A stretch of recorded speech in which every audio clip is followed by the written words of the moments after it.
So this segment, I'm going to talk about the BBC New Year special we made in 2006 of Wind in the Willows from a marvelous script by Lee Hall, based, of course, on the Kenneth Grahame classic children's book that mixes the idyllic love of the bucolic life with the misadventures of Mr. Toad, his motor car, and his need for speed.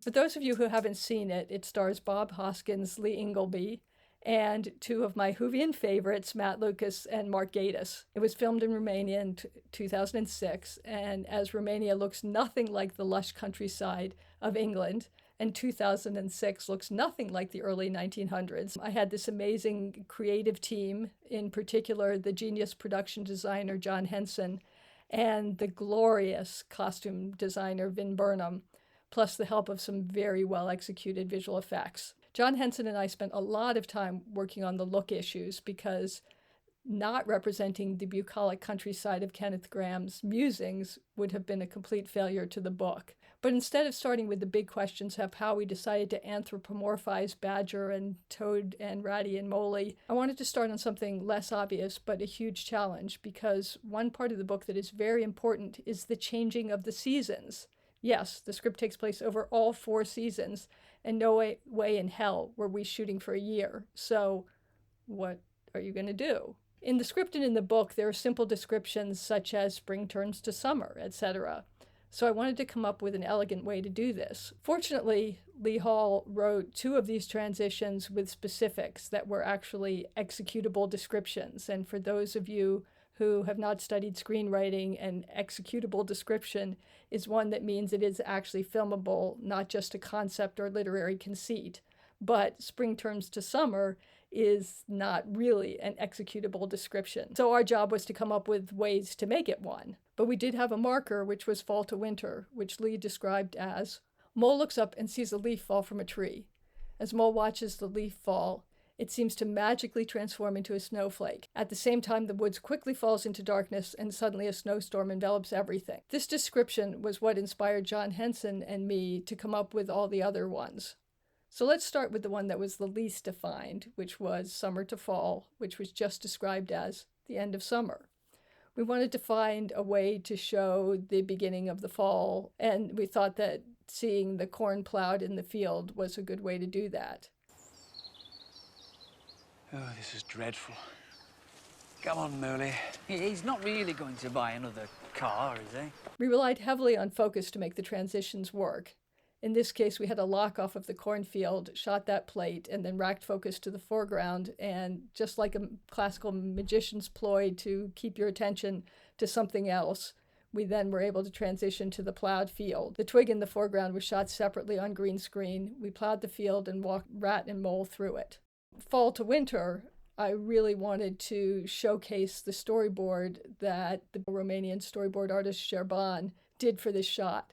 I just have no end of respect for storyboard artists as they figure out how to show the dynamic range of motion on still panels.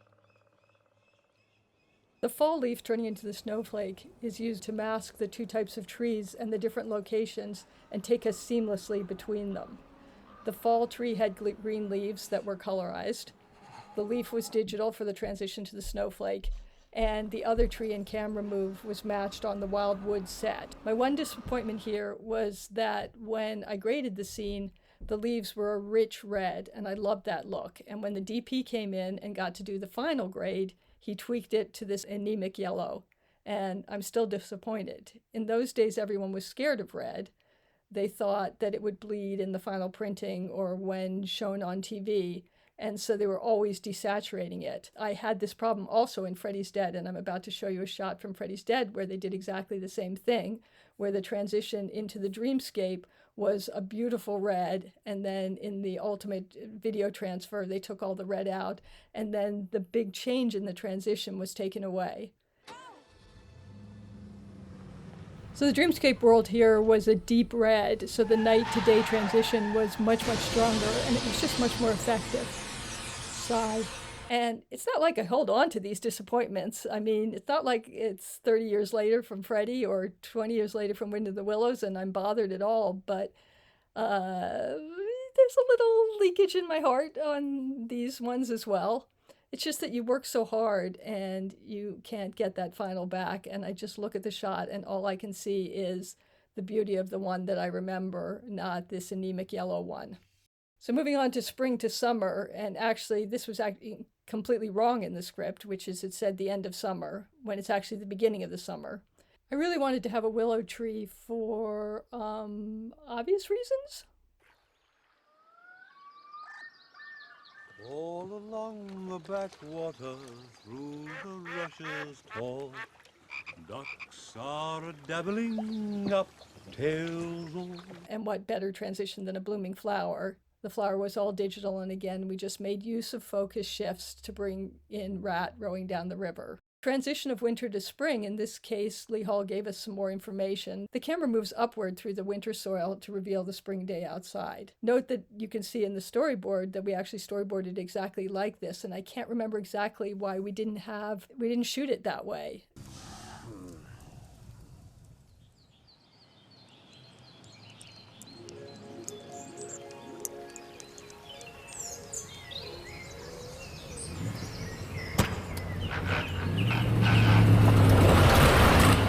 It may be because creating the space in Mole's lair, there wasn't room to move the camera into the darkness by the way that set was built. But it's more likely that it would have taken too long to do the camera move and get all the way up to the icicle. And the decision was to simplify and just do the cut outside. For sure, the plate of snow was all digital. The melting icicle was added as a separate effect. So you'll see that we were consistent in using this trick of focus, defocus to change the background and put the emphasis on the beautiful foreground object. I saved this for last because it leads into my next topic, which is the infamous Toad's Wild Ride. The script is little help for the main ride. Exterior road day, Toad's Wild Ride. Toad is going at insane speeds down country loads, missing catastrophes by inches as he careers around the tightest bends and the most comic of obstacles. Yeah, thanks for that description. I have seen the future, and it is a motor car! Boom, boom! The poetry of motion. Oh, how many flowery tracks lie spread before me. What dust clouds shall spring up behind me as I speed my reckless past? What horrid little caravan shall be flung into ditches as I pass? There were quite a few challenges here. Finding an appropriate period right-hand drive car in Romania, making it safe to drive wildly, finding locations that worked within the time period, and the fact that Matt Lucas does not drive. So obviously with Matt not driving, we knew we had to do green screen work. That wasn't too onerous. We set everything up outside, so lighting of it was all day exterior.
So for this sequence, we had some driving with stunt doubles. You'll see us moving off the actor as we get closer to the car.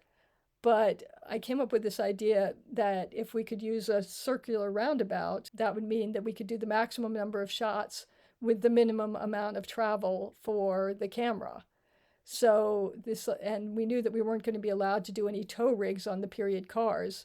So it was particularly important to be able to get close to the car and get that and try and get the best speed we could get. And it felt like the circular road was the best way to maximize footage in the amount of time that we had.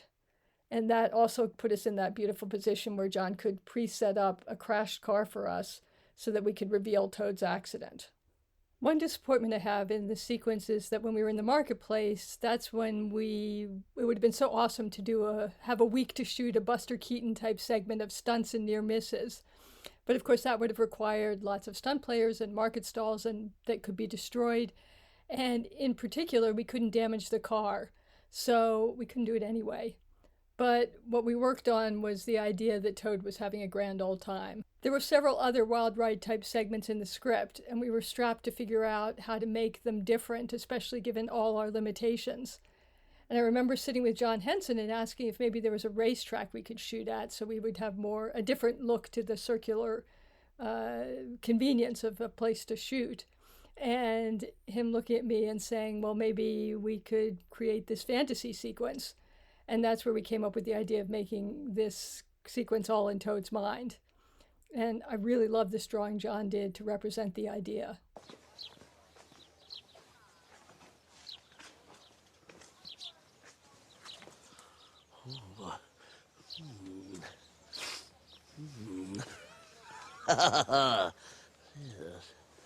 Yes. But there's no harm in looking.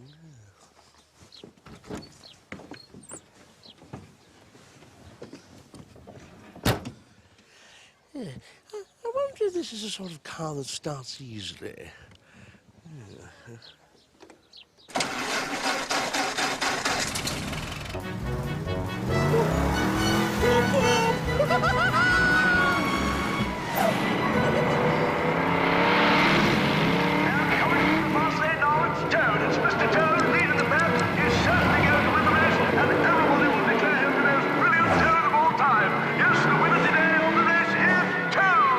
This is freedom.